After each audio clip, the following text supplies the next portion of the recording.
साथियों, स्वागत है आपके अपने YouTube चैनल BSEB एग्जाम सबला पे। इससे पहले के वीडियो में हिंदी के बहुत सारे चैप्टर पढ़ा दिए हैं और इस वीडियो में काव्य खंड का 5वां चैप्टर लेकर के आए हैं जिसका नाम है कवित।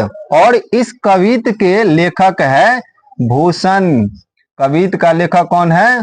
भूषण। भूषण कौन पाठ के लेखक है? तो वही कवित पाठ के लेखक। ये काव्य खंड का 5वां चैप्टर है और ये चैप्टर बहुत इंपॉर्टेंट है। इस चैप्टर से क्वेश्चन पूछे ही जाते हैं बिहार बोर्ड 12th में। और इस भाग है जो ये भाग है कवित का पहला है, इसको लय के हिसाब से भी पढ़ा जा सकता है। वो कैसे लय के हिसाब से पढ़ते हैं देखिए, हम पढ़ते हैं कि इंद्र जिमि जंभ पर वारबज अंब पर रावण सदंभ पर रघुकुल राज है पवन वारी वाह पर शंभु रति नाह पर जो सहस्र बाहु पर रामदीव राज है दावा द्रुम दंड पर चिता मृग झुंड पर भूषण बितुंड पर जैसे मृग राज है तेज तम अंश पर कान्हा जिमि कंस पर यौ मलेच्छ वंश पर शेर शिवराज है। मलेच्छ वंश पे शेर शिवराज है। ये ऐसे वैसे नहीं है शिवराज, शेर शिवराज है। और वो किस तरह से शेर शिवराज है तो इसकी समझते हैं पूरा अर्थ कि इंद्र जिमी जंभ पर, इंद्र मतलब समझते हैं भगवान देवताओं का राजा, और जिमी का मतलब हो जाता है जैसे। जिमी का मतलब क्या हो जाता है? जैसे। इंद्र जैसे जंभ, जंभ का मतलब यम, इंद्र जैसे यम पर राज करता है। वारव जो अंब पर, वारव का मतलब हो जाता है समुद्र की अग्नि। समुद्र की अग्नि जब जिसको ज्वाला कहते हैं निकलती है ना, तो समुद्र की जल पर वो राज करती है, समुद्र की अग्नि। तो वारव का मतलब क्या हो जाता है? समुद्र की अग्नि। वारव का मतलब समुद्र की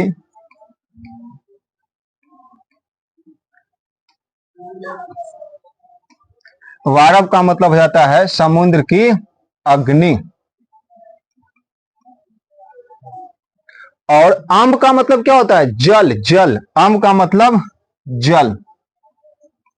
तो इसका अर्थ ये हुआ पहला लाइन का कि इंद्र का जैसे यम पर, यम का मतलब जम पर, वारव जो अंब पर, समुद्र की अग्नि का जल पर।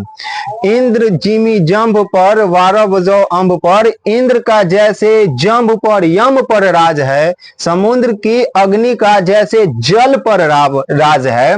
रावण सदंभ पर, रावण के सदंभ पे प्रभु श्री राम का राज है। किसका नाम राज है? प्रभु श्री राज राम का, मतलब रघुकुल राज का। रावण के सदंभ पर प्रभु श्री राम का राज है। पवन बारी वाह पर, पवन का मतलब पवन, हवा, वायु। पवन का मतलब क्या हो जाता है? हवा, इसको कहते हैं वायु। और वारी वाह पर मतलब बादलों पर। बादलों पर, बादलों पर किसका राज है? वायु का। जिधर वायु बहती है उधर उधर बादल बहता है। उसके बाद शंभु, शंभु का मतलब समझते हैं? वही शंकर, विकराल रूप। इसको इनको कहते हैं शिव जी।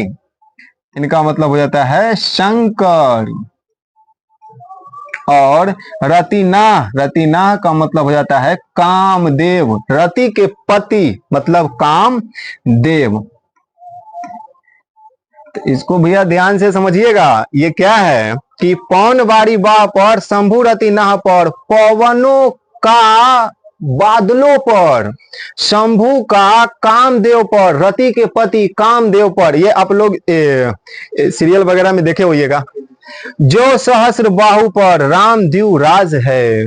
सहस्र बाहु एक राजा का नाम रहता है जिसकी भुजाओं को, बाहों को भगवान परशुराम काट दिए रहते हैं। तो ये क्या है? एक राजा है। रामदीव राज एक राजा है जिसकी भुजाओं को, ये सहस्र बाहु जो है ये एक राजा है, इसकी भुजाओं को रामदीवराज, इनको कहते हैं परशुराम, भगवान परशुराम। तो भगवान परशुराम का राज है किस पे? सहस्र बाहु पे, मतलब एक राजा पे जिसकी हाथ को, भुजा को काट दिए रहते हैं। कौन? रामदीवराज, मतलब भगवान परशुराम। आगे कहते हैं कि दावा द्रुम दंड पर, दावा का मतलब समझते हैं? जंगल की अग्नि। दावा का मतलब हो जाता है जंगल की अग्नि। जंगल की अग्नि। जंगल की अग्नि का द्रुम दंड पे मतलब वृक्ष की डालों पर राज है। जंगल की अग्नि का किस पर राज है? जंगल की वृक्षों पर। और चीता का किस पर राज है? तो मृग के झुंडों पर, हिरणों के झुंडों पर किसका राज है? चीता का। मतलब ये कह रहे हैं कि जैसे इंद्र का जंभ पर राज है, समुद्र की अग्नि का जल पर राज है, रावण के सदंभ पर भगवान श्री राम का राज है, पवनों का बादल पर राज है भगवान शंभु का, रतिनाह मतलब कामदेव पर राज है, और सहस्र बाहु पर रामदेव राज मतलब भगवान परशुराम का राज है। उसी तरह से भी मलेच्छ वंश पर शिवराज का राज है। ऐसे वैसे नहीं है, मलेच्छ वंश पर कैसे राज करते हैं? शेर की तरह शिवराज। आगे कह रहे हैं यहां से कि भूषण बितुंड पर, बितुंड का मतलब हो जाता है हाथी, बितुंड का मतलब हाथी, हाथी पर जैसे मृगराज है। मृगराज मतलब समझते हैं? मृगों का राजा शेर, इसको कहते हैं शेर, जंगलों का राजा शेर। हाथियों पर शेर का राज है। और तेजतम अंश पर कान्हा जिमी कंस पर, तेज मतलब प्रकाश का जैसे अंश पर राज है, प्रकाश का अंधकार पे राज है। और कान्हा मतलब भगवान कन्हैया श्री कृष्ण का कंस पर राज है। ये राक्षस रहता है, कौन नहीं इनको जानता है राक्षस को, अब भगवान इनको श्री कृष्ण को तो सभी जानते हैं। आगे उसी तरह से मलेच्छ वंश पर शेर शिवराज है। तो ये ऐसे वैसे शिवराज नहीं राज करते हैं, शेर की तरह। किस वंश पे? मलेच्छ वंश पे। तो चलिए इसको एक बार शॉर्ट में देखते हैं और थोड़ा स्पीड में। इसका मतलब हुआ कि शिवराज जो है वो ऐसे वैसे नहीं है, शेर की तरह मलेच्छ वंश पे राज करते हैं। चलिए इसको देखते हैं। इंद्र जिमी जंभ पर वारब जो अंब पर, इंद्र का जैसे यंभ पर राज है, समुद्र की अग्नि का जैसे जल पर राज है, रावण के संदंभ पर प्रभु रघुकुल का राज है, और पवनों का बादलों पर राज है, शंभु का रतिना मतलब कामदेव पर राज है, और जो सहस्र बाहु पर रामदेव राज है मतलब भगवान परशुराम का राज है, दावा द्रुम दंड पर चिता मृग झुंड पर, जंगल की अग्नि का जंगल के वृक्ष के टहनियों पर राज है, और चिता का मृग के झुंडों पर, हिरणों के झुंडों पर, जानवरों के झुंडों पर किसका राज है? चिता का। और भूषण बितुंड पर जैसे मृगराज है, भूषण बितुंड पर जैसे मृगराज है मतलब हाथियों पर मृगराज है, मृगराज मतलब शेर, जंगलों का राजा शेर। शेर का किस पर राज है? बितुंड पर, हाथियों पर। और तेजतम अंश पर जैसे प्रकाश का अंधकार पर, अंश का मतलब अंधकार और तेज का मतलब प्रकाश, तेजतम अंश पर कान्हा जिमी कंस पर, प्रकाश का जैसे अंधकार पर राज है, कन्हैया का जैसे कंस पर राज है, वैसे ही मलेच्छ वंश पर, किस वंश पे? मलेच्छ वंश पे कौन राज करते हैं? शिव राज। और अब इसका दूसरा का भाग भी है, कविता का दूसरा भाग, उसको भी पढ़ते हैं। और ये रहा इस पाठ का दूसरा भाग। और ये दूसरा भाग जो रहा इसमें शिवाजी के तलवार की बखान किया गया है, तलवार का वर्णन किया गया है इस दूसरा भाग में। और इस भाग को भी लय के हिसाब से पढ़ सकते हैं, जैसे कि ऐसे पहले भाग को पढ़े थे। तो चलिए इसको भी लय के हिसाब से पढ़ देते हैं कि निकसत म्यांते मयुख पढ़ले भानु कैसी, फाड़े तम तुम से गयंदन के जाल को, लागती लपकी कंठ वैरिन के नागिनी सी, रुद्र ही रिझावे दे दे मुंडन की माल को, लाल छिति पाल छत्र साल महाबाहुबली, कहाँ लो बखान करू तेरी कर वाल को, प्रतिभट कटक कटिले के ते काटी काटी, कली का सिकिला की कलेऊ देती काल को। इसको लय के हिसाब से भी पढ़ सकते हैं, पढ़ने में मजा आता है। तो चलिए इसका मतलब क्या हुआ, तलवार का इस भाग में वर्णन किया गया है तलवार का। और इसमें क्या बताया गया है कि निकसत म्यांते मयूखे पड़ले भानु कैसे, निकलते हैं म्यान से तलवार, म्यान का मतलब जिसमें वो तलवार रखा रहता है, निकलते हैं म्यान से तलवार, तो वो उस तरह से लगते हैं जैसे मयूखे का मतलब हो जाता है किरणें, और पड़ले भानु कैसे, भानु का मतलब सूरज, सूरज से प्रलयंकारी किरण जैसे निकलती है, उस तरह से लगता है कि म्यान से क्या निकल रही है, तलवार। जब तलवार निकलती है म्यान से तो वो लगती है कि प्रलयंकारी किरणें जो सूरज से निकल रही है उसकी तरह लग रही है। और फाड़े तुम से गयंदन के जाल को, जब वो निकलते हैं तो फाड़ते हैं, गयंदन, गयंदन का मतलब हाथी होता है, गयंदन का मतलब हाथी। जब वो निकलते हैं म्यान से तलवार तो गयंदन के जाल को फाड़ते हुए निकलते हैं। और लागती लपक कंठ वैरिन के नागिनी सी, लगता है लपक लेगा, लपक लेगा मतलब पकड़ लेगा, कंठ को, वैरिन का मतलब क्या हो जाता है, दुश्मन, वैरिन का मतलब दुश्मन, वैरिन के नागिनी सी, लगता है लपक लेगा कंठ को दुश्मन के नागिन की तरह। कौन लपक लेगा, तो वही तलवार जिसके बारे में वर्णन कर रहे हैं। लागती लपक कंठ वैरिन के नागिनी सी, लगता है लपक लेगा, पकड़ लेगा कंठ को दुश्मन के नागिन की तरह।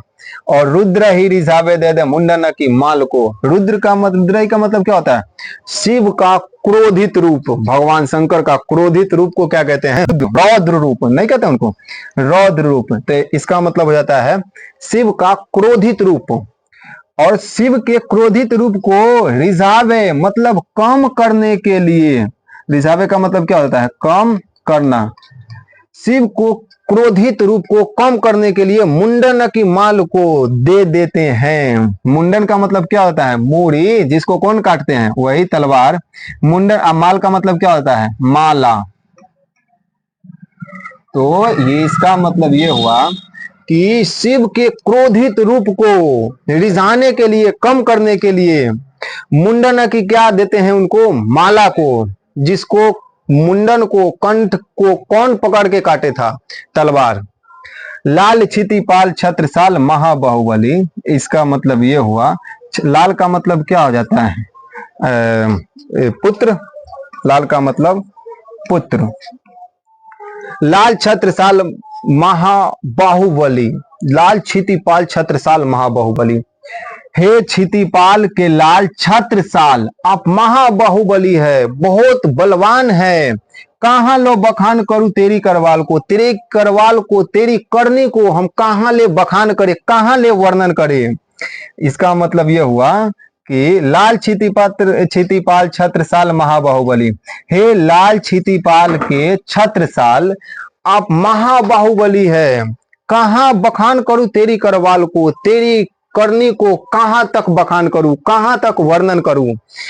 प्रतिभट कटक कटीले कहते काटी काटी, कली काशी किला की कले उदेती काल को। प्रतिभट का मतलब हो जाता है युद्ध का, जो योद्धा, योद्धा। प्रतिभट का मतलब क्या होता है, योद्धा। और योद्धा, कटक का मतलब समूह, समूह। और कटीले का मतलब काट देते, कटना।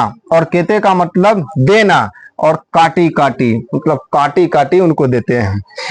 दुश्मन को, योद्धा, जो योद्धा होते हैं, जो दुश्मन होते हैं, उसके समूह को काटी काटी करके क्या करते हैं, कली काशी किला की कले उदेती काल को, दुश्मन के समूह को काट करके माता काली को, कलियु का मतलब हो जाता है भोजन, काली माता को खुश करने के लिए भोजन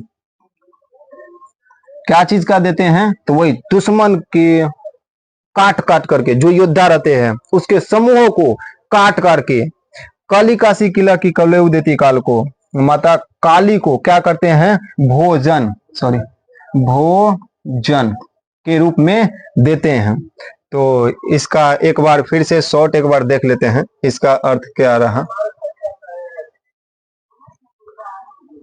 बहुत इंपॉर्टेंट चैप्टर है, आप लोगों को 12th में ये पूछने की बहुत संभावनाएं हैं। और पूछे भी जाती हैं। अगर इसी तरह से पढ़ना है तो जुड़े BSEB एग्जाम्स वाला पे, इस पे बिहार बोर्ड 12th की सभी विषयों की तैयारी कराई जाती है। चलिए इसको शॉर्ट में देखते हैं। निकसत म्यान ते मयूखे पढ़ले भानु कैसी। जब म्यान से तलवार निकलते हैं तो वो वैसे लगता है जैसे प्रलयंकारी किरण सूर्य से निकल रही है, और जब म्यान से वो निकलते हैं तलवार तो वो फाड़ते हुए निकलते हैं गयंदन के जाल को। और लागत ही लपक के कंठ वैरिणी के नागिनी सी। लगता है वो तलवार लपक लेगा, पकड़ लेगा कंठ को दुश्मन के नागिन की तरह। किसके तरह? दुश्मन के नागिन की तरह। और रुद्र ही रिझावे दे मुंडन की को। रुद्र शिव के क्रोधित रूप को रिझावे यानी खुश करना या कम का क्रोधित को, क्रोध को कम करने के लिए मुंडन की क्या चीज को देते हैं? माला को देते हैं।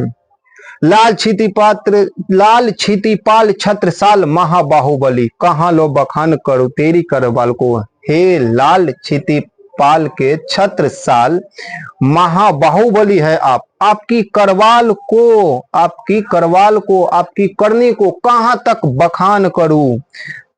प्रतिभट कटक कटीले केते काटी काटी। योद्धाओं के समूह को काट काट करके और माता काली को किसके रूप में देते हैं? कलेऊ के रूप में, मतलब भोजन के रूप में देते हैं। तो आपको ये वीडियो कैसी लगी कमेंट बॉक्स में जरूर बताइएगा। मिलते हैं नेक्स्ट की वीडियो में, तब तक जय हिंद,